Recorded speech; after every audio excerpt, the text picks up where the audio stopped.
Welcome to today's verse of the day. Today's passage brings us to one of the most powerful moments in Scripture, a test of faith so deep, so raw, that it echoes through generations. In these verses, we witness Abraham's unwavering obedience, Isaac's silent trust, and a God who provides in the most desperate moment. Let's explore Genesis 22, 1 through 24 together.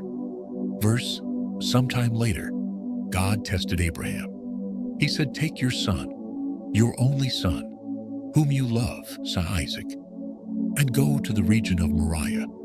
Sacrifice him there as a burnt offering on a mountain I will show you." Early the next morning, Abraham got up and set out with Isaac. When they reached the place, Abraham built an altar, arranged the wood, and bound his son. As he reached out his hand to slay him, the angel of the Lord called out, "Abraham, do not lay a hand on the boy." Then Abraham looked up and saw a ram caught in a thicket.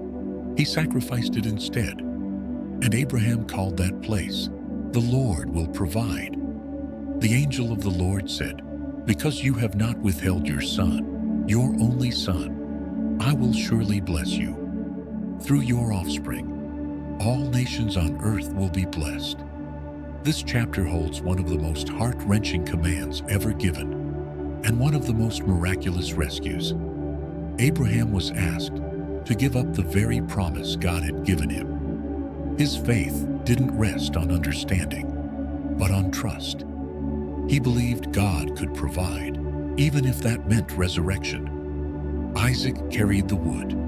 He asked where the lamb was, and still, he allowed himself to be bound. The silence between father and son on that mountain says more than words ever could.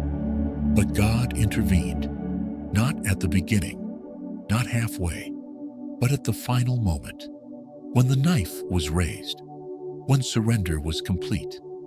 This story foreshadows another son, another sacrifice. But that time, the knife would not be stopped. What is your Isaac? What is the thing you hold closest? Your hope, your promise, your joy, that God might be asking you to place on the altar. God's tests are not cruel. They are refining. They show us where our faith truly lives. And while He may not ask you to give up what you love, He will ask you to trust Him with it. Whatever mountain you're climbing today, know this: God sees, God provides, and His timing is always perfect. Thank you for joining me today. If this passage stirred something in you, share it with someone walking through their own test of faith. Remember, on the mountain of surrender, we meet the God who provides.